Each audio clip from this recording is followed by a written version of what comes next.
Big up yourselves for coming on each and every time. And as always, make sure you guys smash the like button and make sure you sub to the channel as well. So obviously, guys, obviously international break.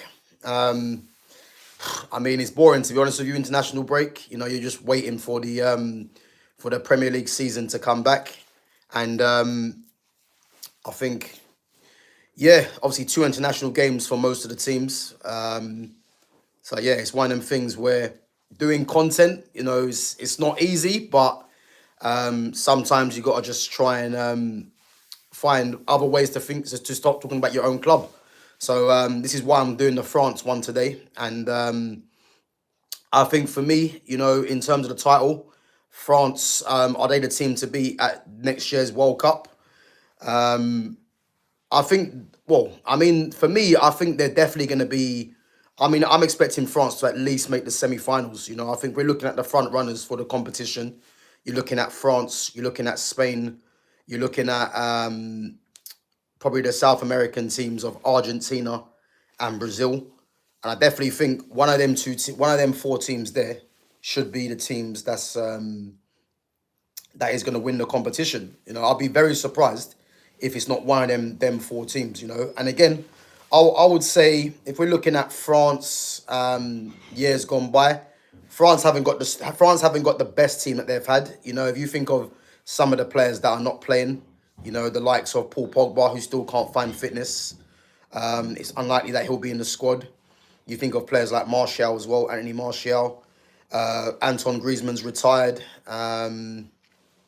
Obviously, recent players, the likes of Olivier Giroud as well, obviously retired. So yeah, it's one of them things now with France. You know, they're trying to build like a new squad, and again, we're gonna go through their squad that they've put together for the internationals coming up. You know, there is a few absentees from the squad there, but I definitely do think they'll still be one of the teams because, as we know with France, when it comes to tournament football, you know they usually do get to the latter stages. You know, and obviously they've won the World Cup in recent memory. You know, so yeah, for me, they're definitely going to be one of the teams to beat. Along with, as I say, it's a few of the South American teams as well. I think Brazil and Argentina. I don't think we can rule them out because they're always teams that you'd fancy to be in the latter stages. Again, you know, I've spoken about Neymar, spoken about Messi, possibly their last World Cups, along with Ronaldo as well for Portugal.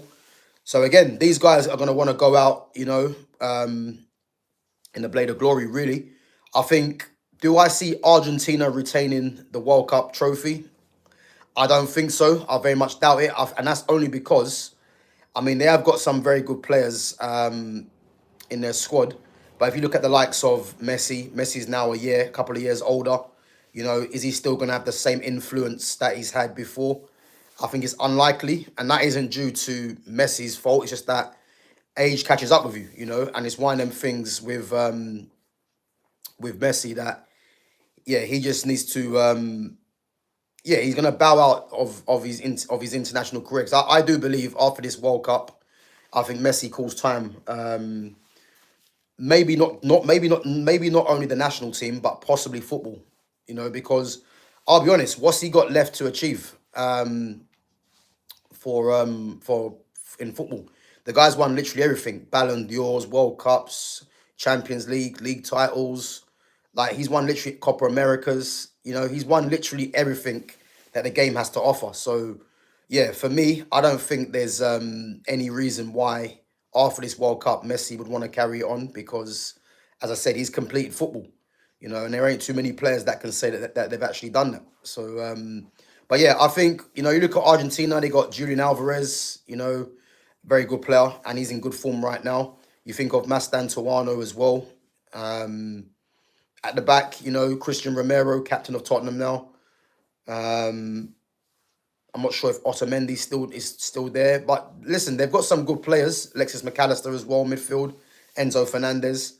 So yeah, they've definitely got some good players, but I don't know this time if they're gonna go all the way to the final and win it.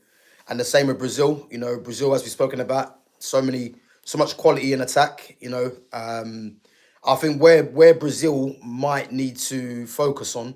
I mean, if you look at the centre back pairing, you think of Gabriel, you think of Marquinhos. That is actually a good centre back pairing. So I think that might be the preferred pairing going into the tournament. I can't really think of any other players that are gonna trouble that centre back pairing. And then obviously fullback, you've got the likes of forgot his name now. Who plays right back for Brazil now? Good question. There's no more Dani Alves. There's no more. Um, who else used to play there? That's the point. Who plays right back for Brazil now? I can't remember who plays right back. If you guys know who plays right back for Brazil, let us know. But yeah, I think right and left back, they've had two of the best fullbacks to play the game in Dani Alves and Marcelo. And obviously they're now gone. Yeah, I can't actually think of their fullbacks. My mind's gone blank. But then going into midfield, you think of Casemiro, Lucas Paqueta. You got João Gomez as well. You've got Bruno Guimaraes, Joel Linton. Again, this isn't the Brazil of old with the kind of players we're mentioning now, but it's still options that they've got. And then you think of Douglas Luiz as well. And there's probably a few others, but the attack is where I think Brazil will be looking to get far in the competition with that attack. You think of Vinicius Junior, Rodrigo, Rafinha, João Pedro, Willian Estaval, Neymar if he does get recalled. You think of Anthony as well out there. Even Richarlison. So yeah, they've got a lot of attack, a lot of quality in their attack. And again, there's probably more players that we've probably forgotten. But yeah, I definitely do think that between France, Spain, Argentina and Brazil, I do expect those four teams for me to be in the latter stages, definitely. And again, just looking at Spain, Spain are the current European Championship holders. I think the key thing for Spain is, can Rodri stay fit throughout the whole season? Because I think Rodri is going to be fundamental to that midfield with Pedri. But they have got options if he doesn't play. You think of Zubamendi, who can play that role. Fabian Ruiz in there as well. You've got obviously Yamal in the attack. They've got Omarodian, who might get called up, although I don't think he will start. Nico Williams, Danny Olmo, Ferran Torres. So yeah, they've got a lot of quality in depth as well. But yeah, I definitely do think they'll be one of the front runners for the competition for sure. And I think it's this World Cup for me. I'm looking forward to it. I just hope there's no injuries to key players, because I think this is always the risk you're running. When you've got a Premier League season, or Champions League, Bundesliga, La Liga, etc. When you've got competitions like that are going to be competitive, a lot of the players are always running the risk of picking up an injury. So I'm just hoping that these players can stay fit and provide a good tournament. Because I definitely do think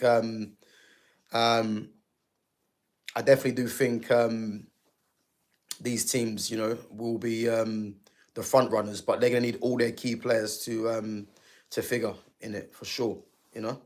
But yeah, guys, we're gonna move on to France, and obviously we're gonna go through France's squad, their latest squad, and how they possibly will line up, and of course the key player, which is gonna be probably Kylian Mbappe. And how we've got Lucas Chevalier, obviously recent PSG signing. I think everyone will be honest, there was a shock when Chevalier went to PSG, when Donnarumma was rumoured to be leaving.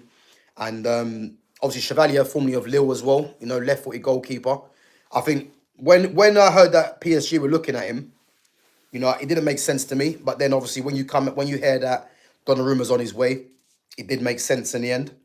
So I think they got him, they got Mike Maignan, obviously of AC Milan, and then you got Bryce Samba, who's at Lens, I believe. So I definitely do think, obviously Mike Maignan is going to retain his place as number one for France.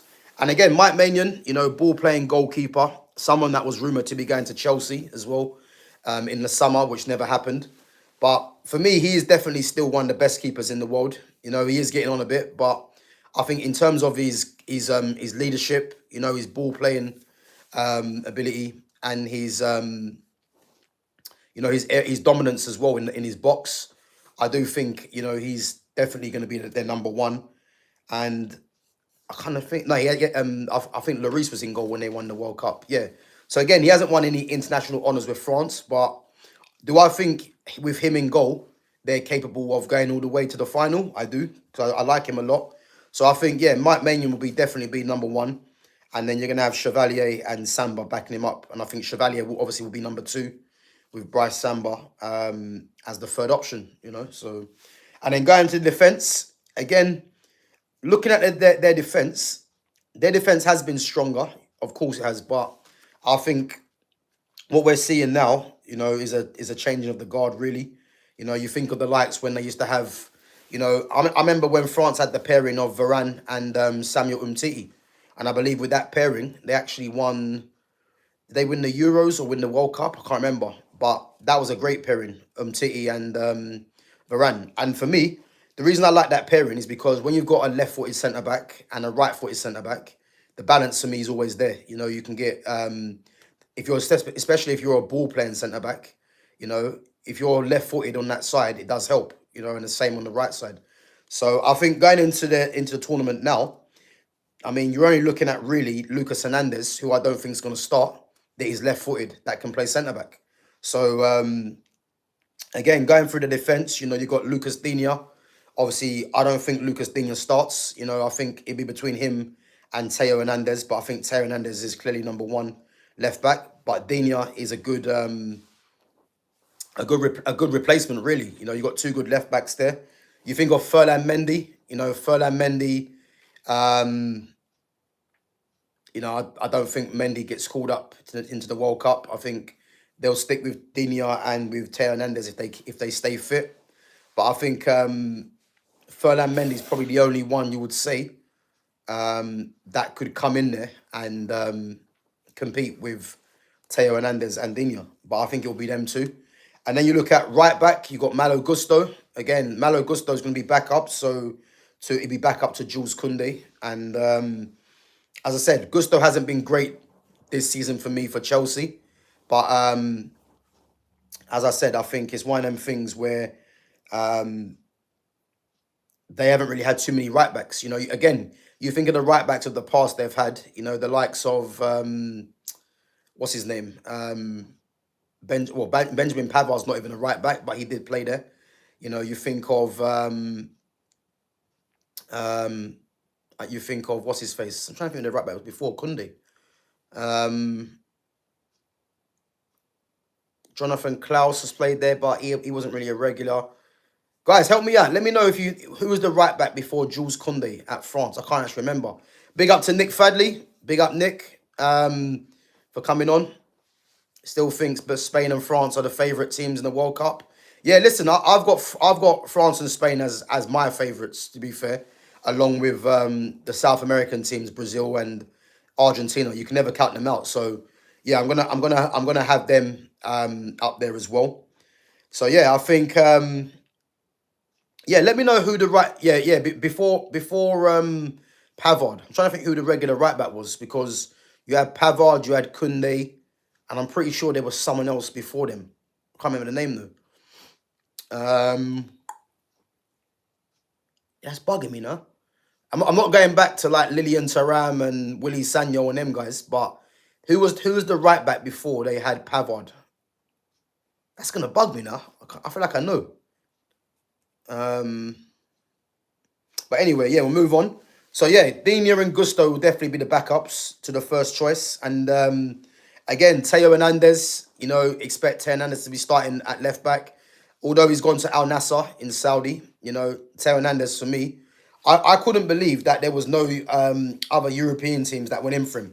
If it's a case of money, then I hear it. But I was surprised there was no teams that actually came in for him. But yeah, Teo Hernandez, very good left back for me, attacking left back. And I think he'll definitely be first choice. And then again, Jules Koundé. Jules Koundé, obviously of Barcelona, has been the first choice right back for a little while now. And I definitely do think Koundé, he isn't great attacking, but defensively, He's very good. He's very durable as well. So I think a back four of Teo Hernandez, Jules Koundé, at fullback with Mike Maignan in goal. I don't really expect anything else really. Big up to Julia as well.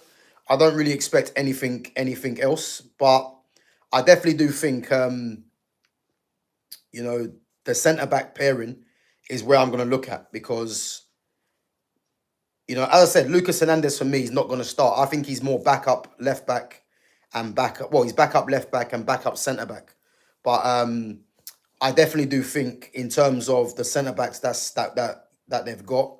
You think of Ibrahim Konate, William Saliba, and Deo Upamecano. Um, so Julia says, if I donate a red 100, what will you do?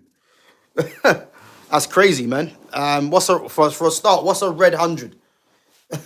What's a red 100? And let me know what the options are because that's a bit of a random one. But big up Julia anyway. So yeah, I'd say Konate, Saliba, and Deo Upamecano. I think out of all three of them, I couldn't actually tell you who starts because again, under Didier Deschamps, I think he's going to be the barrier to what France do for me because I can't believe it's another tournament that Deschamps is potentially going to go into with France. And as we know, he's got his favourites and the way that he lines up his team,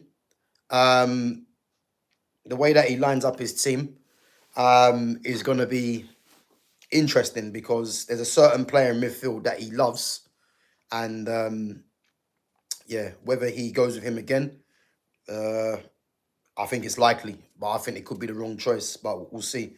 But between Konate, Saliba, and Upamecano, I think Upamecano starts. I think he is a favourite of Deschamps. I think he's possibly ahead of Konate and Saliba, the two Premier League based centre backs. So I'm gonna say Upamecano, but again, it means playing a right footer on the left hand side. So people will be telling you Saliba. If it was me, who would I play? A combination of Saliba. I think Upamecano probably has to play. I think Konate hasn't been great this season. He definitely hasn't been great. So I probably would say Saliba and Upamecano, give them the starts and then see how they get on. And I think if you got a defense of Teo Hernandez at left back, Jules Koundé right back, William Saliba and Upamecano. You know what? That's a very good midfield. That's a very good defense for me. That will take some breaching. Julia, yeah, if you want to donate, then big up yourself. Much appreciated. And as I said, I will be doing, if you become a member as well, and guys, that's for everyone. Once you become a member, I will be doing a live Q&A as well. So, and again, there's some posts in the members only section that you guys can view. So there's some good, interesting posts that are coming out every day. So, as I said, yeah, if you guys do want to become a member, then make sure you get your members badge as well next to your name. And then, yeah, it will show the support for the channel. But big up yourselves each and every time. So, yeah, going back on to what we're saying. So you've got, a back four of Teo Hernandez at left back, Koundé right back, and then you've got Saliba and Upamecano, which is a solid defence for me with Mike Maignan in goal. Again, this is the squad that's been picked by Deschamps for the upcoming internationals. But again, it depends. It remains to be seen what team he's going to go with at the World Cup. But I think a lot of the players that are in this squad now, you'd expect them to be in the squad for the World Cup. But moving on to midfield, and again, the midfield, they've only picked 4 players, and this is where I think it can be improved. So you've got Manu Kone. Can't remember where Manu Kone plays for actually. Who's he actually play for? Forgot. Is it somewhere in France he plays for? I'm not too sure. Adrien Rabiot, Rabiot of where's Rabiot now actually? Because he was at obviously Marseille before he had the bust up. So where's he actually playing now, Rabiot? I'm not too sure. Guys, anyone know where Rabiot is playing now? After he got booted out of Marseille. And then you got Keferem Thuram, brother of Marcus Thuram, son of Lilian Thuram, Juventus midfielder. And then you've got, for me, one of the best midfielders in the world, you know, and hopefully he stays fit, in Eduardo Camavinga. So, yeah, again, man, I think that midfield for me can be improved. You know, there is some players missing, which we'll go through. But I definitely do think, for me, Camavinga has to start. Do I think he starts under Deschamps? I don't, because Deschamps loves Rabiot. He does love Rabiot. And what will be interesting to see, actually, is that, is he going to go with a three in midfield, or is he go with the two and the number 10? And again, there's no Anton Griezmann anymore. So does he play with a number 10 or just stiffen up that midfield? I think if he does play the three in midfield, then you might see Camavinga come back into it. But I think Camavinga, for me, when he's fit, has to start every game for France. I think he's key. Between Keferem Thuram and Manu Kone, I think Thuram's probably ahead of him, I would say. But again, who knows what Deschamps going to do? The one thing I know he is going to do is play Rabiot. And I think I don't want to see Rabiot playing and then you've got Camavinga on the bench. I just don't want to see that. But that's what he does. We'll see what happens. And then moving on to the forwards, you know, you've got a mixture of central strikers, and then you've got obviously wide players. I think it's a first call up for Monaco's Magnus Akliouche, you know, who's a very good player who can play out, who plays out wide. I think Akliouche might be, is he left-footed, Akliouche? I think he might be left-footed. But I like him. I think he's good. And then you've got Bradley Barcola, obviously of PSG. Kingsley Coman, obviously playing for Al Nassr in Saudi. Hugo Ekitike of Liverpool. Obviously, Jean-Philippe Mateta. You know, again, Mateta's first call up and thoroughly deserved as well, because I think Mateta, for me, although I don't think he starts, I think it's well deserved that he's in the squad, man, because since Glasner has gone to Crystal Palace, Mateta has been on another level, man, and he's thoroughly deserves his call up. The captain, obviously, Kylian Mbappe, which we're going to get into in a bit. Christopher Nkunku, you know, obviously now at AC Milan, and obviously had a horrible time at Chelsea. And then you've got, for me, again, one of the best players in the world in Bayern Munich's Michael Olise. And I think the fact that, you know, there's no, and again, missing, and guys, the players that are missing, Ousmane Dembele, Desiree Doué, Ryan Cherki, Aurelien Chouameni. And at least three of them, as I said, are possibly starters in this French team. But I think the likes of Olise, you know, for me, you know, I would like to see Olise playing the 10, either him or Cherki playing the 10. But I think where Olise will get his game time is on that right-hand side, you know. Big up to Daniela Iacona for becoming a member. Big up. Have you obviously got your members badge next to you as well. Appreciate it. Eddie Chill says, brother, you look exactly like Barry Brewer Jr. from Americans Got Talent. Look it up. Yeah, listen, I think you said that before, Eddie, man. I think I've actually seen the person. But yeah, listen, I don't really see it. But you know, it's mad. It's mad. But big up, man. So yeah, as I said, Olise for me, you know, Olise on that right-hand side with his left foot inverting, I think definitely he's going to be someone that we're going to enjoy in this World Cup. I think 100% he's a top player. I think if we're looking at left-footed right wingers, you know, the best two for me is obviously Yamal and Michael Olise, you know. And again, Olise is someone that I sleep on as well, in a sense where I don't mention him too much, but he's a top player, man. I think the fact that he's gone to Bayern Munich and he's just held down his position and he's been instrumental for them as well, you know, just shows you how good he is. Kingsley Coman, I think, will be a bench option. I don't think Coman starts. For me, I think he's going to be more of a impact sub. But then you've got the likes of Bradley Barcola. You know, you've got Desiree Doué who can come back into it as well.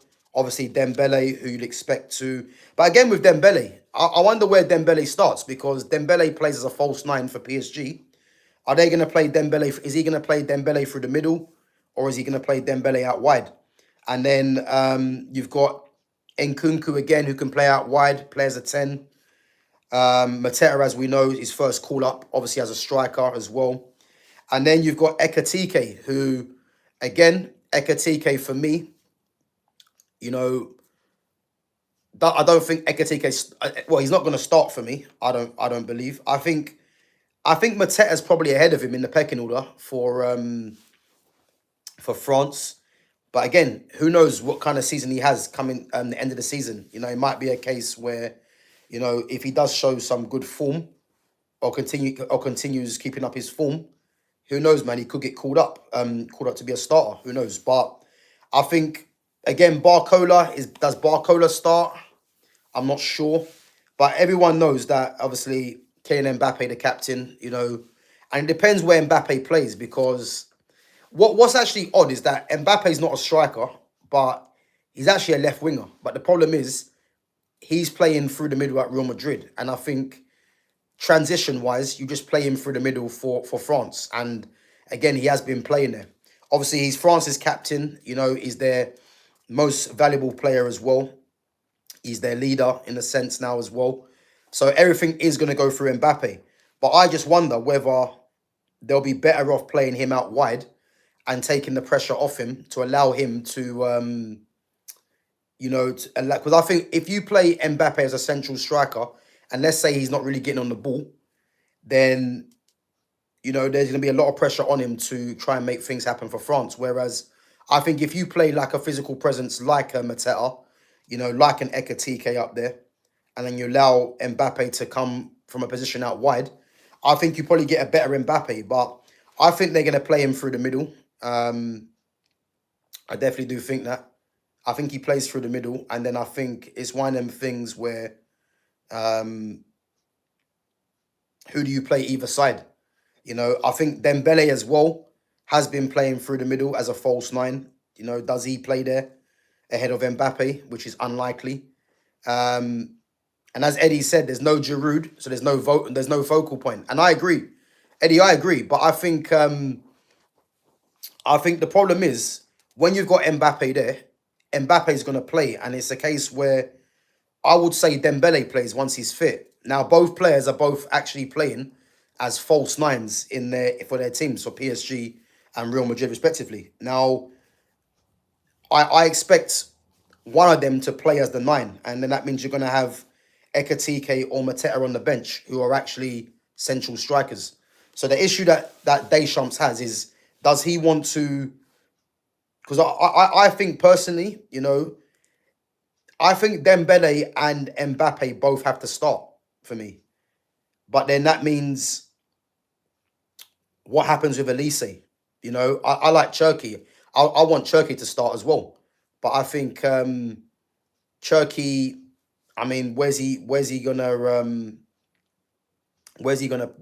play? Is he gonna start? That's one of the main things. Big up to Iftikhar as well. Big up to BHS FC Mobile for coming through.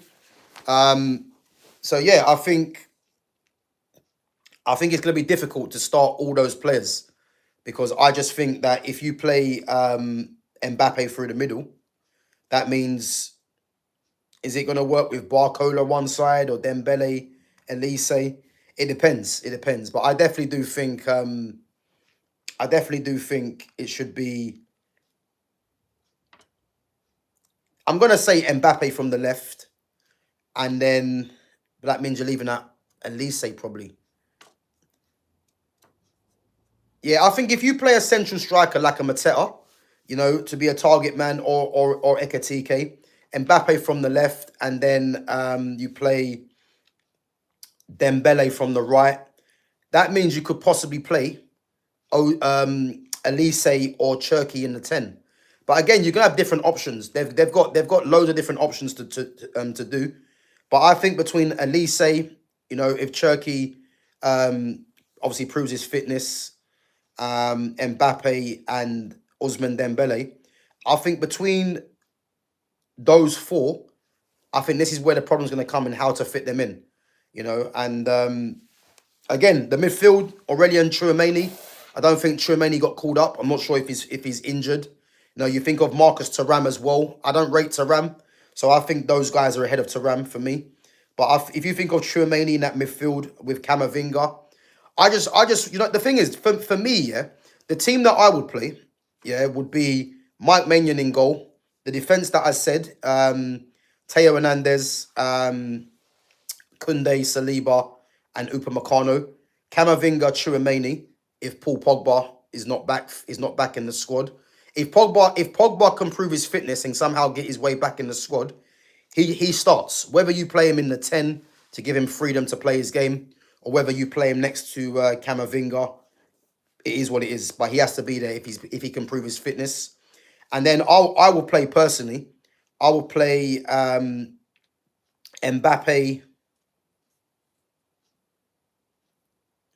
Mateta, or Ekatike as a striker, and Lise on the right. But I'm leaving that. I don't know, actually, man. It's difficult because I don't want to leave out Dembele because Dembele has to start for me. But it just means if I want to play a vocal point, do you know what? I'll change it, actually. I'll change it. What I'll do then, I'd play Mbappe through the middle, Dembele from the left, Elise on the right, Ryan Cherky in the 10. If if Pogba's not there. But as I said, look, they've got so many options. They've got so many options that they could do. But it's a great squad, man, that they've got. Eddie says, in my humble opinion, Ekatike in the middle, Mbappe left, Dembele right, and Elise in the cam. Yeah, listen, that isn't bad. You know, I think that definitely is something to look at. I think if you're looking at like I think Cherky and Elise possibly as the 10s, I would say, or obviously Elise can play out wide as well. But they've got so much quality, and it's difficult to kind of fit in all those players. But I like Dembele, and Dembele has to start for me. And again, Dembele, if you're going to fit Dembele and Mbappe into the team, it means that Mbappe plays through the middle to allow Dembele to play from the left. Or if you play a central striker, you have both of them out wide. But as I said, it's a very good squad in attack. But it's about getting the balance right, and I definitely do think, you know, they'd probably be better off as a target man, which will definitely help. That would definitely help. I believe Kylian Mbappe for me, who will be more dangerous out wide. Guys, come on, make sure we're smashing the like button and make sure we're subbing to the channel if you're new in here as well. And as I said, make sure you guys become a member. You know, there's some good perks in there for becoming a member, and obviously help show your support to the channel.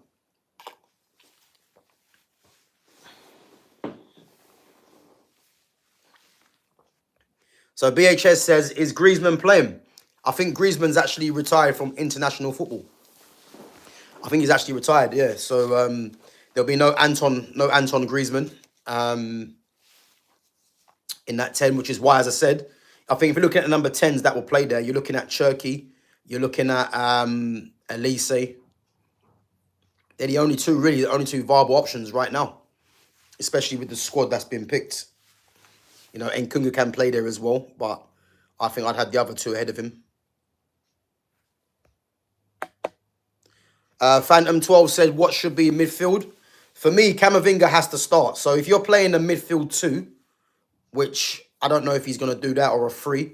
If it's a midfield 2, me personally would play Camavinga and Tchouameni together.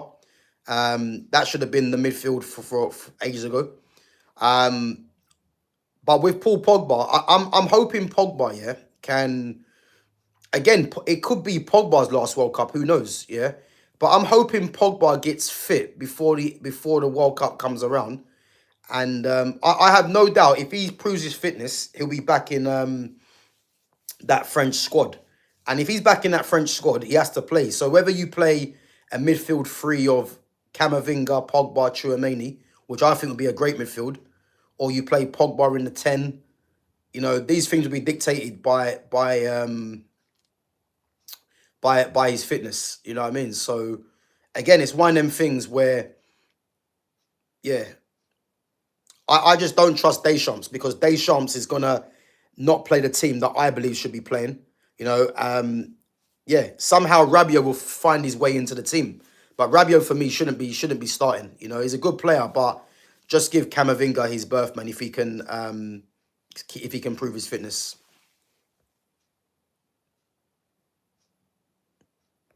Gav, opinion on Olmo stinkers for the last two games.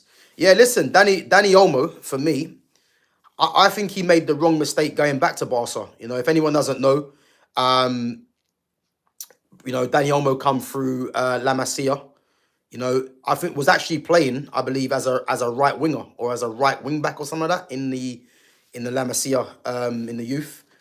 But I think him going to Leipzig, you know, obviously he was one of their key players. But I think the problem is him going back to Barca. It's almost as if he doesn't really fit into Barcelona now because they've got.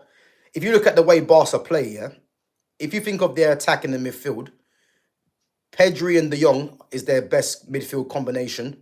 And then you look at if they play a number 10. Now, Danny Olmo is good enough to play as a number 10. But then you've got Yamal, who's got his place on the right-hand side. And it's like, what do you like? Rafinha, obviously, with how he's been playing, definitely last season, you know, has to play somewhere. Now, if you're going to play Rashford on the left-hand side, Rafinha can play the 10. So it means that Danny Olmo really doesn't really have a natural position in the team, which is crazy because he's actually a very good player. But I think he probably made the wrong mistake going to Barca because he can't really hold down a regular place, unfortunately. So yeah, it's one of them things. But yeah, listen, I think he will definitely improve, but I think there's no denying that he hasn't been influential in the way that I thought he was going to be. Kevin McGee's back. He's back. He says France have a weak central midfield, no brain as such. On this occasion, Kevin, you know what I'm gonna say. I mean, I don't think you're 100% right, but I do think if we're looking at France's midfield from years gone by, it isn't their strongest midfield. You know, you think of the likes when they had the likes of N'Golo Kante, Paul Pogba in his prime as well, playing together, and then you had even before that, you know, you had the likes of Makelele, you know, Petit, Zidane, all them kind of players. So I definitely think this midfield now is nowhere near the quality that they've had previously. But I think in Eduardo Camavinga, you know, and Aurelien Tchouameni, if you can get them two playing together, and obviously they both can stay fit as well, you know, it's a good base to build from. And I definitely do think with those two, and then you've got the other players like Rabiot, you've got Manu Kone, you've got Kefrem Taram. These are guys that can add to the midfield, you know. But I think first and foremost, he has to identify his best partnership. And for me, his best partnership is definitely Camavinga and Tchouameni for me, you know. They're two players that are playing for Real Madrid, you know. So they both know each other's game. And then they can bring that to the international stage and provide the platform for a midfield for France. And as I said, in that 10 position, if they do play a number 10, you know, you've got players in there that can make a difference. So, yeah. Gav, when is Liverpool playing Man United? After the international break. So it's the first game back after the international break away at Anfield. So, yeah, as I said, man, it's going to be a game that is going to have a lot of repercussions, in my opinion, for either manager. Because you look at, as me and Jonas spoke yesterday, and big up yourselves for coming through and tune on to that as well. As we said yesterday, who's it a bigger game for? I think you'd have to say right now, it's probably slightly bigger for Liverpool, which seems crazy. Because Liverpool have lost 3 games on the bounce, you know. They won't want to lose a fourth in all comps against their rivals, you know. Again, United, you know, for so many reasons, is a massive game. You know, if Amarim somehow survives, you know, he's not done any back-to-back wins since he's been manager of Manchester United. You think of the fact as well that I think United sit in 10th place at the moment. you know, and this whole yo-yo of 1 minute he loses, 1 minute he wins, 1 minute he loses, can't continue for me. So, as I said, man, there's a lot of repercussions for either manager if Amorim somehow survives this international break, which at the moment I'm not really hearing. I'm not really hearing too much noise, which is frustrating. So yeah, as I said, man, I think it's definitely one of them things that I mean, he's probably got a draw written all over it. You know what I mean? But I definitely think that you know Man United, I mean Liverpool, sorry, will be going full throttle in this game, especially at home in front of their fans. And I think this game, I definitely think this game for Liverpool can be won in the first half. I think if they come out, you know, at the blocks quick, you know, they could be putting the pressure onto United and get a couple of early goals. And I think that's when the game could be won for me. But I just don't trust the team that the manager's going to play. You know, I think I've got an idea of who he's going to play, as I mentioned yesterday. And I think this is going to be the problem. So, because to think that the likes of a bench, which will contain Matthias Cunha, Joshua Zirkzee, Kobe Mainu, Ahmad Diallo, like, don't be surprised if you see all four of them players on the bench. And they're arguably four of our better players. So, four of our best players. So, again, I don't trust this manager. So, we have to wait and see what he does, you know.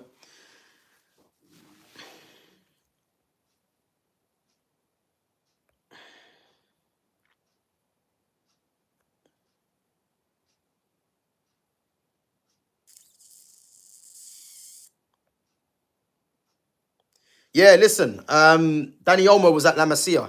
He was in Barcelona's La Masia academy before he went to Dinamo Zagreb, and then obviously from Dinamo Zagreb he went to Red Bull Leipzig, and obviously Leipzig now back to Barcelona. So yeah, he was in at La Masia.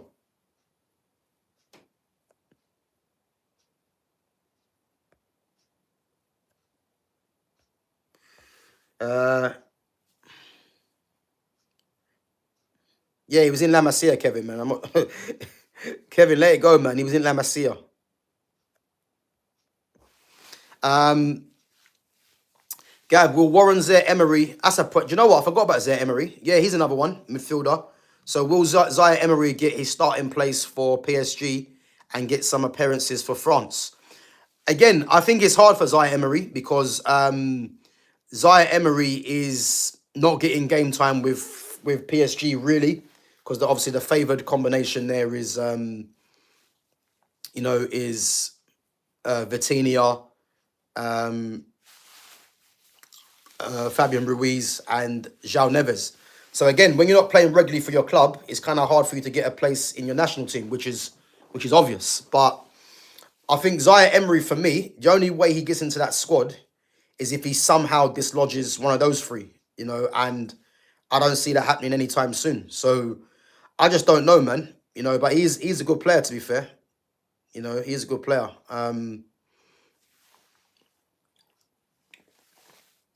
Yeah, he's a good player. But as I said, man, the only way he gets into that squad is if he gets regular game time, and I don't see that happening at the moment, you know. But yeah, we're gonna move on to Kylian Mbappe, guys. So, Kylian Mbappe for me, you know, I think everything's gonna be lean towards Mbappe being, you know, the star player for France. You know, probably one of the players of the tournament. You know, again, I think in terms of how Mbappe started off his Real Madrid career, again, mad numbers, but they haven't won a trophy yet, which is what needs to change. But I think in terms of him playing his part for the team in providing goals, you know, you can't really argue against it. You know, you can't argue against it. The one thing I said was, you know, Vinicius Junior for me has kind of gone into his shell since Mbappe's gone there, because Vinicius Junior was the main name before Mbappe came, and now Mbappe's obviously he's a star player now for Real Madrid, and I think if he carries on his form, taking that into the World Cup, you know, he could become one of the players of the tournament. You know, if you think of the World Cup, when they beat France, oh sorry, when Argentina beat them in the final on penalties, you know, his mentality in that game was absolutely ridiculous. You know, to go head to head with Messi, you know, scoring 3 penalties and then actually scoring in the shootout itself as well. You know, that takes some doing. You know, and as I said before, you know, I'm not a massive fan of Mbappe. I think Mbappe is definitely a top player. I do think he's a top player in this era of football. But I think the way people talk about Mbappe, you know, as if he's Thierry Henry, you know what I mean? As if he's R9. He's nowhere near that level. You know, he's not. He's a very, very good player in this era of football. But he's not what a lot of fans make him out to be, in my opinion. I think what's gonna spur Mbappe on though, I think in this World Cup, is the fact that he has seen Ousmane Dembele win a Ballon d'Or before him. Now, I think anyone in this chat right now, you know, would agree. Did you guys see Mbappe and Dembele winning a Ballon d'Or before Mbappe? Because I think everyone can agree that that was never a possibility to happen. Because I never saw that happening. But as I said, man, the fact that Dembele's won a Ballon d'Or and Mbappe hasn't, Mbappe will know now that this season it rests on Champions League, winning the Champions League, or winning the World Cup. And I think that's the only way he can kind of he can topple the likes of the front runners. If we're thinking of the likes at the moment, like I'm gonna say, well, I'm not gonna say Yamal. If we look at, I mean, someone mentioned Harry Kane. Again, a lot of the front runners for the Ballon d'Or, you know, Mbappe needs to target the World Cup or the Champions League to have to be in the conversation. Because I think personally the fact that he finished seventh in the voting, I don't think he should have finished seventh personally. I know he had good numbers, but there was players that won trophies. Again, look at Harry Kane. Harry Kane had good numbers and won the Bundesliga, but Mbappe finished ahead of him. And again, it just shows you that PR is a thing in football. Because Mbappe only finished ahead of Kane because of PR, because of the hype that Mbappe has around his name. You know, so I definitely do think, man, that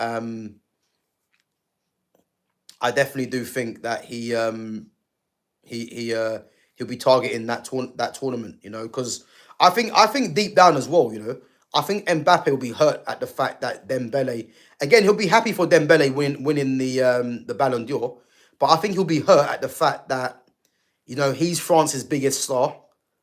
You know, he's their captain, and Dembele's won a Ballon d'Or before him, and there's no saying that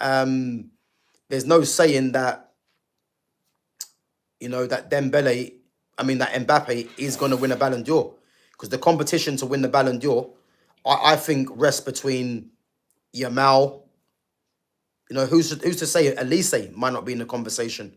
You know, so, and it's probably a few other players as well. But I think with Mbappe, I think there's no guarantee that he wins the Ballon d'Or, man. So I think he's gonna know to himself, if he has a strong World Cup, you know, if he ends up with a trophy in either the Champions League or the World Cup, it will go a long way to confirming the Ballon d'Or for him, but remains to be seen. Big up to Winston Wickleberry, says Pirlo, Scholes, Busquets, Alonso, Cruz, Rodri, Kimmich, Modric, Verratti. I wouldn't say Roy Keane. I put Pedri in there as well. Again, they're all players that can control games. Big up Kimmich. I wouldn't put Kimmich in there either, to be fair. I think when we're saying controlling midfields, yeah, it's a very there's not too many players that do control midfields, but Andrea Pirlo, Paul Scholes, Sergio Busquets, Xabi Alonso, Toni Kroos, Rodri, Modric, Verratti, definitely. Paul Pogba as well can control games, so he'll be in there. I'd put Xavi in there as well for controlling games. Roy Keane didn't really control games. Like, controlling games means dictating the tempo of a game. And again, if you look at all those players mentioned, those guys were yeah, Paul Pogba definitely controlled games. What you have to look at, yeah, is the technical ability of a lot of these players. So all the players mentioned, they're all technically sound. And being able to control games, you have to be technically sound. Not saying that Roy Keane wasn't like Roy Keane had technique, don't get me wrong, yeah. But he wasn't as technically sound as those players mentioned. And he'll probably tell you that himself. But as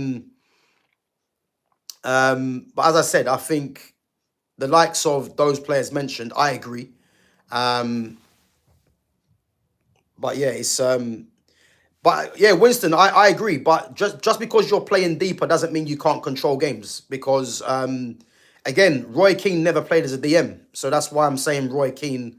Even though Roy Keane wasn't a controller, but Roy Keane never played DM to answer that question. So yeah, Pogba has played deep at times for France, but he can dictate the tempo of a game. So Pogba's definitely in that conversation. There's no doubt about that for me.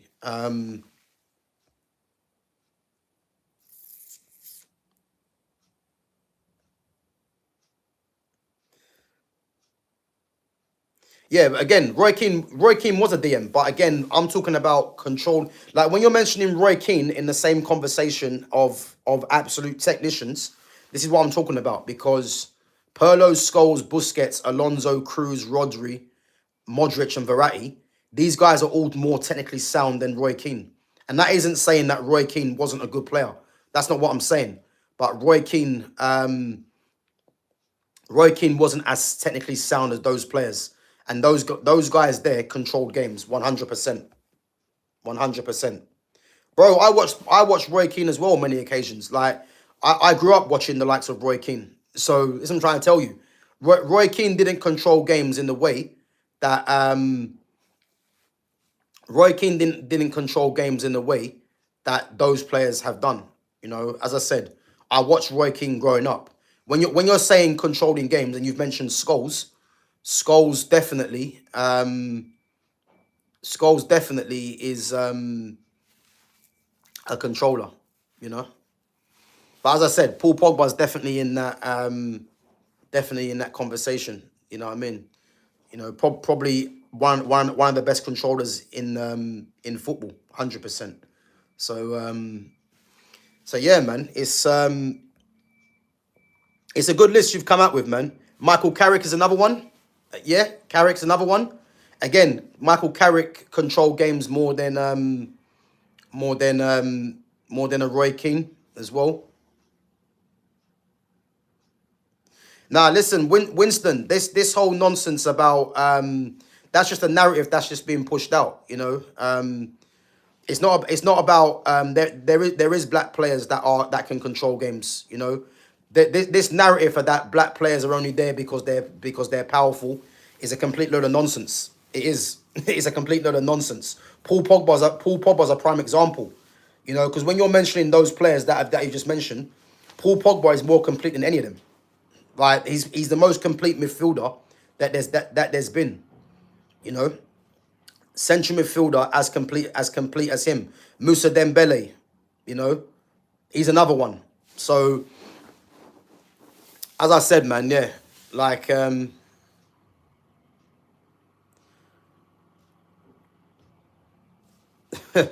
yeah, big up, man.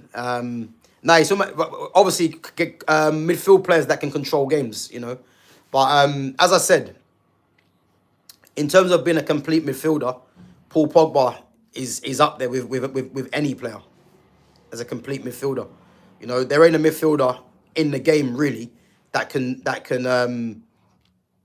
has the qualities that Pogba has. He's good defensively and offensively. He can pass the ball off both feet. He can shoot off both feet. He can create goals. He can score goals. He can dribble. He's got a great touch. He's technically sound. He's press resistant. You know what I mean? He's physical. He's good in the air. There ain't a quality that Paul Pogba doesn't have as a central midfielder. In his prime. It's a fact. Um,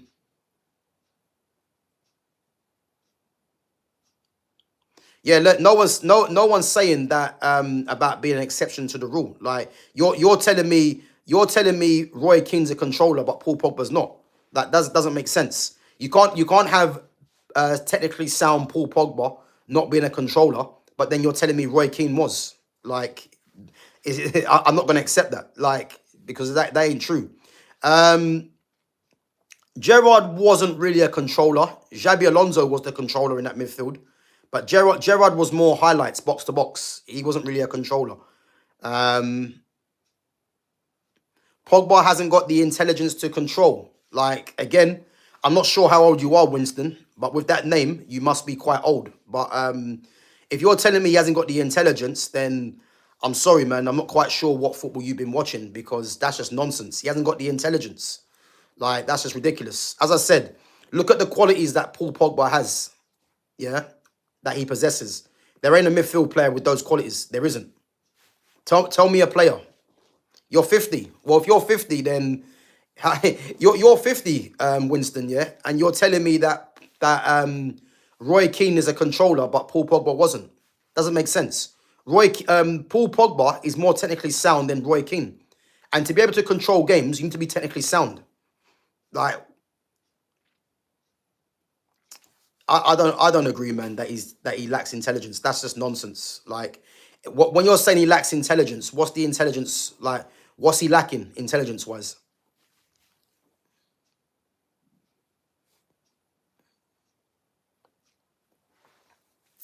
But yeah, listen, the names you mentioned, yeah, I agree with.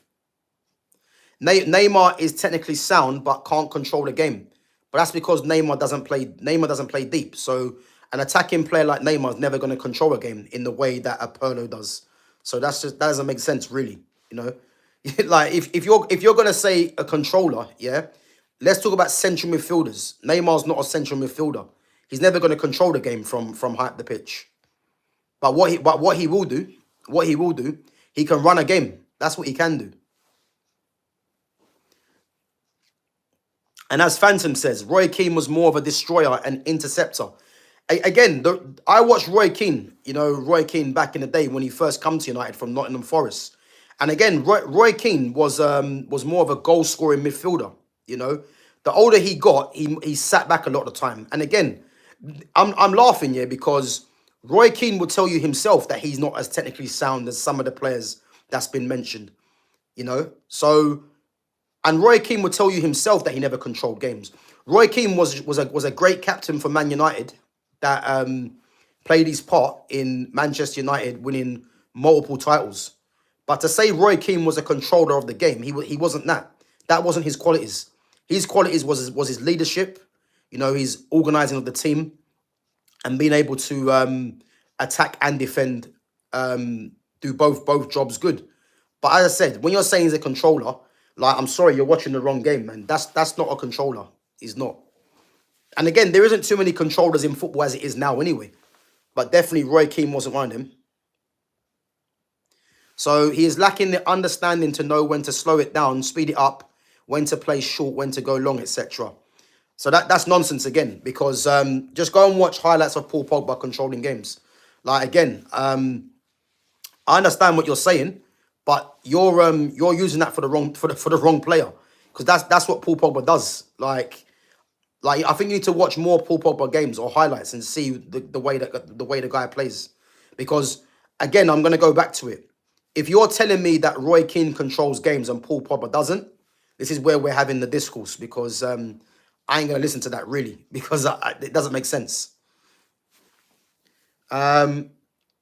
Messi can control a game, but in a different way. Again, Messi, when you're looking at number 10s or attackers don't really control the games the way that a central midfielder would, because you're in the engine room, you're in the center of the pitch, you're the hub of the team. So they will control games differently to what an attacker would. But I would say the likes of Messi, he would run the game in a sense rather than control the game. Because controlling the game, you're controlling the game from deep. You know what I mean? So, yeah, it's a bit different, man, to be fair.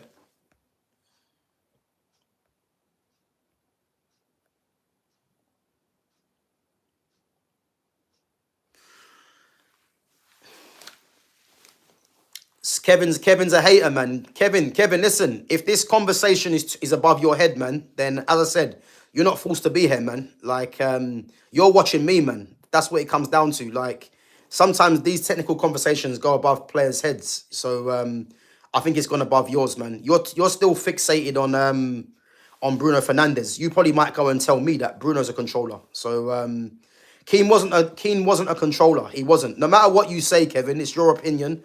And listen, you're allowed to have your opinion. But when you're telling me that Roy Keane was a controller and Paul Pogba wasn't, all you need to look at is who was more technically sound. Because being able to control a game, you have to be technically sound to control a game.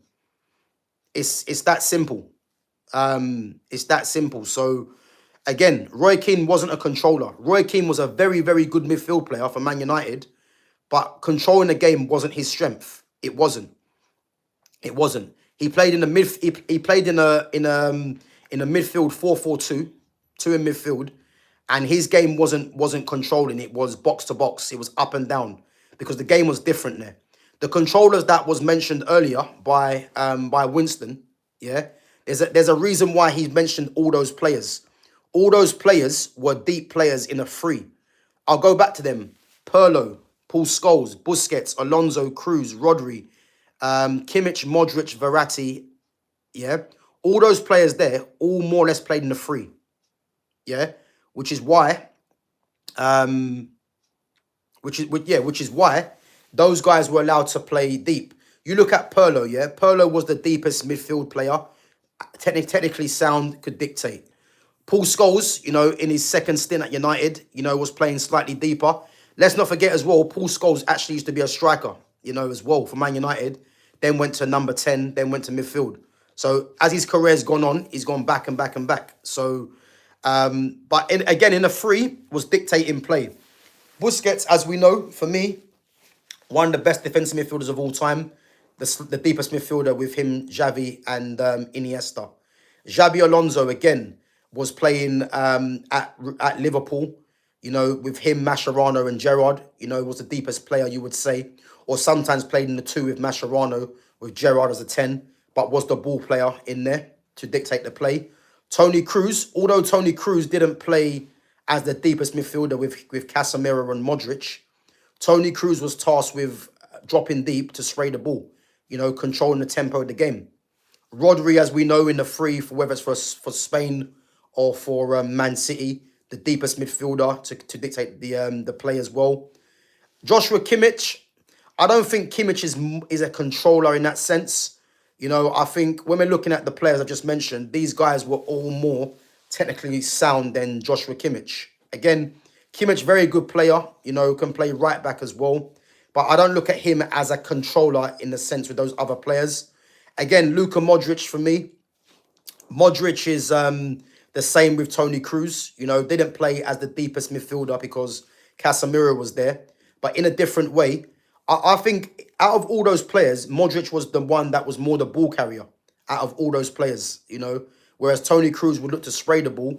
Modric could control the game with his ball carrying skills, And then you look at Marco Verratti.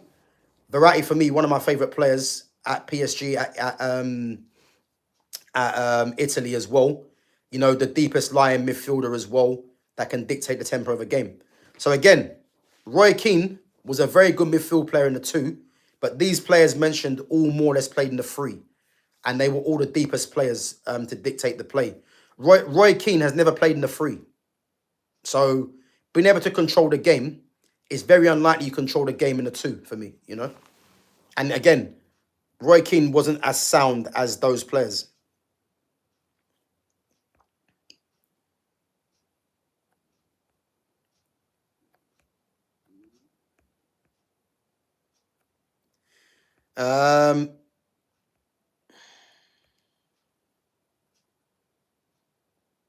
Yeah, exactly. Pirlo was the deepest midfielder. So you're agreeing to my point there, Winston. Pirlo was the deepest midfielder when it was Pirlo, Gattuso, and Seedorf. So when you're telling me Roy Keane that hasn't played in the three, and was playing as a box to box midfielder, he wasn't controlling games, as I said. So I'm not sure what Roy Keane you're talking about. Maybe you're mentioning Robbie Keane. I don't know. But Roy Keane was no controller, man. So it is what it is, man. It's your opinion, but it doesn't really make sense, man.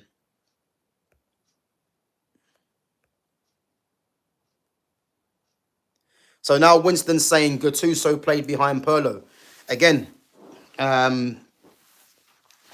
yeah.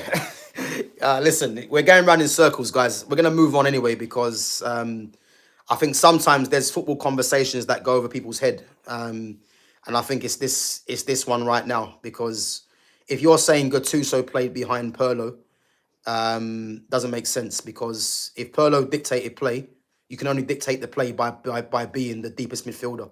So again, and again, I watched AC Milan with Pirlo, Gattuso, and again, let's not forget, yeah, how you know that it doesn't make sense, yeah. When Kaká came, yeah, they played a diamond, so they played Pirlo the deepest one, Gattuso and Seedorf either side, and Kaká in the 10 behind Crespo and Shevchenko or Inzaghi at the time, yeah. So again, if you're dictating the play, you have to be the deepest midfielder to control the game. So when you're now telling me that Gattuso played behind Pirlo, it means that yeah, you're not really understanding what's really going on. So yeah. Let's move on, man, because as I said, it goes over some people's head these conversations.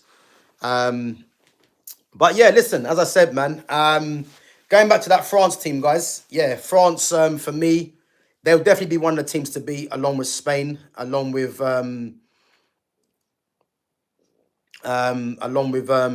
Spain, Argentina, and Brazil.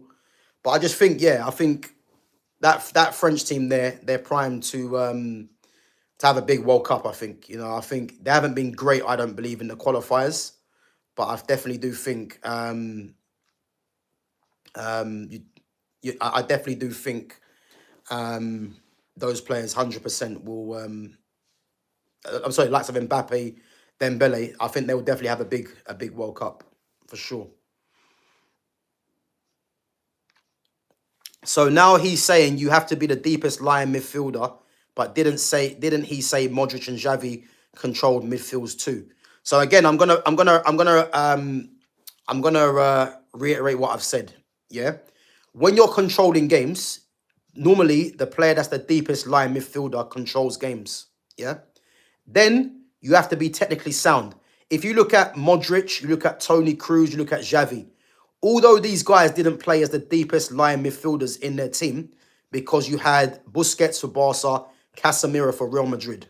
Yeah, so although they wasn't the deepest lying players in their team, going on to Real Madrid, Casemiro's job at Real Madrid was more of the interceptor. He was more the aggressor. But the ball players there, the dictators there, was Kroos and Modric. So if you look at the way that Real Madrid played, you would see Kroos and Modric would drop in so many times deeper to pick up the ball in a half turn to dictate the play. Because why? They're technically sound to dictate the play. Yeah. Then you go on to Barcelona. Yeah. Again, the same thing. Busquets was good enough to dictate the play and pick up the ball under pressure, being press resistant. But the way Xavi played, Xavi could go and get the ball and dictate from deep as well. Yeah. Just like Iniesta. So again, you're getting anomalies like Xavi, Iniesta, and Busquets who can all control the game. That's because these guys are highly intelligent and they're technically sound. Again, Roy Keane was playing in a 2 and was never press resistant to go and pick the ball up from the defense. Not to mention, the game wasn't really played like that. Yeah? So again, when you're saying Roy Keane controlled games, I don't think you understand what a controller is. It's that simple. That isn't saying Roy Keane wasn't a good player, because he was a good player for Man United. But again, Roy Keane was no controller. If you think Roy Keane was a controller, then good for you. Maybe the way you see football is a lot different. But Roy Keane was no controller. Paul Scholes was a controller. He was. Michael Carrick was a controller. Iniesta can control games. Of course he can. Like, again, man, like, I'm laughing because it's just understanding football, and it's quite obvious that people can have their own opinions, but when you're not understanding the point, it's frustrating. So we're going to move on now anyway, because we're going around in circles. Gav, opinion on all of Kluivert's 4 sons going pro, and all of them except Quincy. So 3 sons scoring goals last 3 days for the team. Yeah, I've seen that. So Shane Kluivert, Justin Kluivert. Can't remember the other one. Shane. Who's the other one? I can't remember the other one. But yeah, I see that. One's at PSG, one's at Barca. Obviously, one's at Bournemouth. And obviously, the dad's Patrick, ex-Barca, ex-Newcastle. You know what I mean? So yeah, man.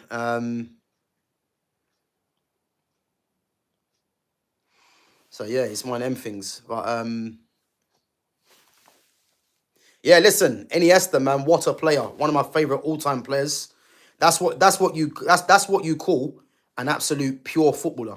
You know, when we have to see the likes of that are players that are being hyped up, the likes of Jude Bellingham, and then you see like a Iniesta, it shows you how much football's dropped off, man. Because that's what you call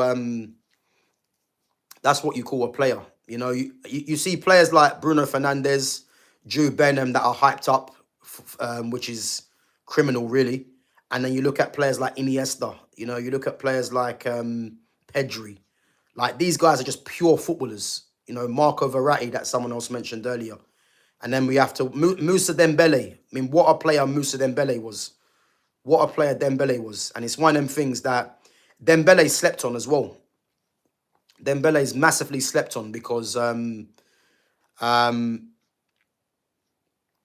he's massively slept on, man. What a player. What a player. And again, guys, make sure you guys become a member, guys, because obviously, even if you're a Man United fan, you know, even if you're a Chelsea fan, there's some posts in there that I've put up, guys. Once you become a member, and you'll see some of the pictures. Well, there's some pictures in there that even I forgot about, and you'll see obviously the career that I've had previously away from speaking on my channel. So yeah. So when I talk about football, guys, you know, I'm not plucking it from my ass. Like, I'm telling you stuff because I've played, you know, I've experienced football at a high level. You know, I've got football's been my life. You know, I've watched, I've coached. So as I said, my opinions are my opinions, and again, everyone's free to their opinion. But sometimes people just come out with stuff, and it's one of them things where sometimes I think people just want to talk. You know what I mean? So it is what it is, though. It is what it is. You get haters in life, man. But the way that I look at it, you know, if you haven't got haters, it means you're not doing something right. So that's how I choose to look at it. Big up to Obo 1896. Gav, the under-20 World Cup round of 16 is about to start in some days. You need to see the games. Yeah, I remember you saying that, my guy. I remember you saying that. No defense, you know. Yeah, no defense is my five-a-side team. But yeah, Chelsea and Tottenham, man. Chelsea and Tottenham. Back in the day, yeah. Yeah, back in the day. But again, Tottenham is the king of London. Well, listen, they've won a trophy most recently than Arsenal. So yeah, it's one of them things. But yeah, it is what it is. But guys, a few more questions before we wrap up.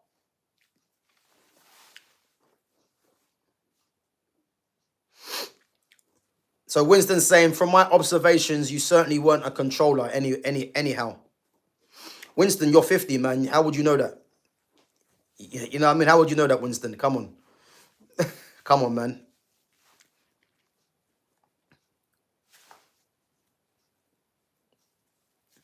Can you please let me know who's going to finish first and third? I mean, to be fair, this Premier League season, man, is you know what I mean? It's an open league this season, man. I mean, anyone can finish anywhere, really. But I think if we're looking at the top three, I think you can't really look past at the moment, you know, the Man City, Liverpool, and Arsenal. I think those three probably will take up the top three as it stands right now.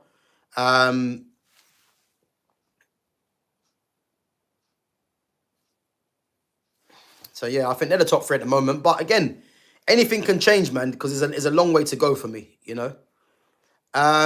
Noor Saeed says, have you shared your personal story as a footballer before and how hard it is to make it? I haven't. No, I haven't, man. Again, what I'll do if you guys become a member, then I'll probably share that in my members only section. Because again, there's a lot of things that go down, in youth teams, etc., that some of you might not be aware of, But yeah, listen, I will definitely share my football stories that I've had. There's some great stories, man, that I've possibly mentioned before, or some of you that probably know me will know anyway. But yeah, I've had great experiences, man, in football. I can't say many people have had the experiences that I've had. But again, it is what it is, man. Not for everyone. So, Gav, since you play for Chelsea and Tottenham, who do you support when they play each other? No, I mean, listen, man. I just like football in general. So it's not about because I play for both teams. That I support one or the other. I just like good football. I look at Tottenham's manager, Thomas Frank. I like him as a manager, and I hope Tottenham do well because of the manager. And again, Chelsea, yeah, I mean, yeah, as I said, with Chelsea, it's one of them things that, yeah, the money they've spent, the manager, yeah, I mean, I don't really look out for their results in particular. I mean, there's players that I like. I like Cole Palmer. I think Cole Palmer is a top player. I think Reece James, when he's fit, is the best right back in the world. Um, I like Moises Caicedo for me, along with Pedri, along with Vitinha, Gravenberch, and Frankie de Jong, best midfielder in the world right now. So yeah, they've got some very, very, very good players, man. Some very, very good players. But yeah, it's one of them things where yeah, I don't really look at their. I don't really look out for their. I don't really look out for their results in particular, but yeah, but yeah, I don't. But I don't mind seeing both teams play personally. It's one of them things. Yeah, Thomas Frank is a very good manager. I wanted him at United. When last season when Amarim failed against Tottenham, I said, look, this manager has to be changed, and it needed to be a Thomas Frank. But again, even look at Tottenham now. I think Tottenham are in the. Again, they haven't really played anyone as such, you would say. I mean, I know they beat, they beat Man City, to be fair, away from home. But I think they've got a very good manager there, a very good manager, and I think, I think he's going to surprise a lot of teams this season, because I think people are looking at Tottenham as, top six minimum for the manager and the players they've got, and I agree to that as well. I agree, man. I think they've got a top manager, and they've got some good players, man. And if you look at the fact that they're missing two of probably their best creators in Maddison and Kulusevski, imagine if those two were fit, what they would add to that team. So again, yeah, it's one of them things that yeah, it's one of them things, man. They've definitely got some good players. Look at Matt Estelle, Matt Estelle, again, was someone coming through Rennes, made his debut, I believe, at 15 or 16, then went to Bayern Munich, and obviously going to Tottenham, he hasn't had a great start, let's be honest. But I think confidence, and I think this manager will get the confidence out of him. He could surprise some people, because he hasn't been great, let's be honest. But, he could, I think that goal, it could give him some confidence. You never know. Against Leeds, had a header that hit the bar as well. So yeah, who knows, man? Who knows? But they've got some very good players, Tottenham. And as I said, they've got a top manager, man. So I do expect them to be a problem, no doubt.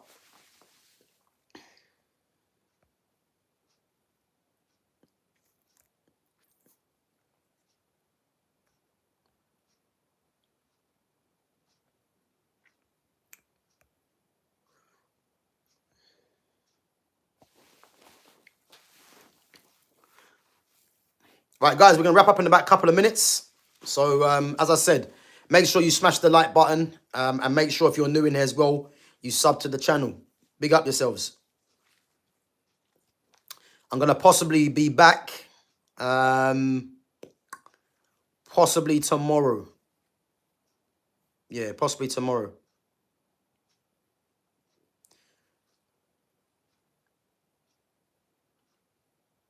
So Winston says, have you ever seen any of that dirtiness in the academies? Well, listen, I'm not going to reveal. Again, that's going to be for the members only section. So again, my academy talk, I'll leave that for supporters of the channel. Gav, out of all the captains for Premier League clubs, who will most likely be the best manager? Give me a list of the captains and I can tell you.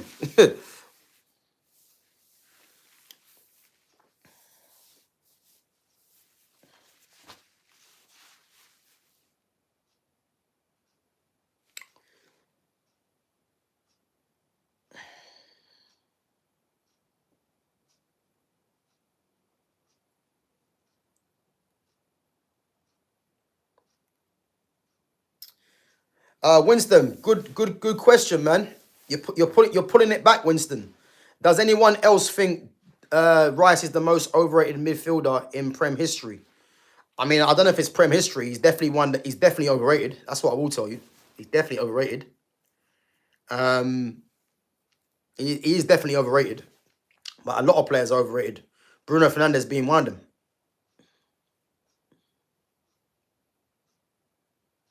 So is Bayern currently best team or they have problems? I mean, obviously, remains to be seen, man. I think it's too early to tell. It's too early to tell right now because 7 games into the season for most teams.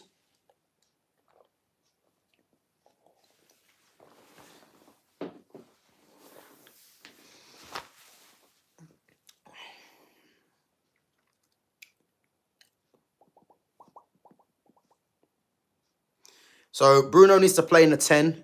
Play him there, and Seska will thrive. Absolute liability in midfield. Again, this is where football understanding comes into it. Yeah, let's start off. Yeah, Bruno Fernandes is not a number 10. So people that think Bruno's a number 10, it shows the lack of understanding from fans, really, because Bruno has never been a number 10. He played in a number 10 because of Solskjaer and Ten Hag. Because they played the 4-2-3-1, Bruno played as a 10. He has never been a number 10. He's always been a number 8. Even if you look at Bruno when he was back in Italy, he played as a right back when he first come through. So again, Bruno's never been a number 10. And the fact that people think he's a 10 is actually criminal to football. Not to mention, in this system that Amorim plays, yeah, in the number 10 position in this 3-4-2-1 system, yeah, the number 10 position, you need to be good in the half spaces. You need to have good feet. You need to be able to take on your man as well, and you need to be you need to have basically pace in them areas as well. All the things that he hasn't got. So when people are saying Bruno should be playing in the 10, yeah, it's people just saying fantasies. He's never been a number 10 to start with. There's a reason he has number 8 or a tattoo on his arm, because it's actually a number 8. And as I said, again, Winston, yeah, although he does play in that position, he is not a natural number 10. He's not. He's being played there because of where the setup was for the team, of the managers that he had. Because he was the new signing coming in, and Jesse Lingard was in the 10 at the time. Bruno was playing that position. That's the issue. Yeah, Solskjaer played him there, and Ten Hag played him there, but he's not a natural number 10. He never has been. And then if you want to play him in a 10 in this position right now, again, the number 10 position in this 3-4-2-1 requires different. It requires different strengths. The problem is he's being shoehorned into this team by his compatriot manager. The reality is he shouldn't be playing. That's what it comes down to. But he's being shoehorned into this team. So again, every manager plays him there. Guess he's a 10. Well, your manager, Ruben Amorim's not playing him there. So I guess you lost that one, mate. Talking nonsense. But as I said, yeah, he's not a number 10. He's not a number 10. Regardless, if you think he's a 10, well done for you. But he's not a natural number 10. Never has been, never will be. So, yeah. But again, when you're saying he played there last season, is there any surprise why United finished 15th with Bruno in the 10? Just saying. But you're probably someone that will probably go onto his numbers, you know, and start saying, but look at his numbers, which just shows a lack of understanding for the game, man. But guys, listen up. Big up yourselves for coming through each and every time. Make sure you sub to the channel. Make sure you smash the like button as well. And as I said, appreciate all the mods coming through as well, supporting the channel. Even Kevin, even Winston, you know, coming through to the channel, supporting the channel, you know, with their hate. Listen, haters are going to hate, man, at the end of the day. It is what it is. But we still keep going, guys. But as I said, make sure you guys smash the like button on your way out. Make sure you guys sub to the channel if you're new as well. And guys, keep an eye out for the posts as well. And as I said, once you guys become a member, you'll be able to view some of the posts that I've put up as well for the members only section. As I said, man, there's some good stuff in there. Some good stuff in there. So as I said, make sure you guys give that a check once you become a member. And as I said, I should be back possibly tomorrow. Not sure what time. But as always, make sure your notifications are on. And make sure you keep an eye on the schedule as well. Big up yourselves each and every time. And I'll catch you in a bit. Take it easy.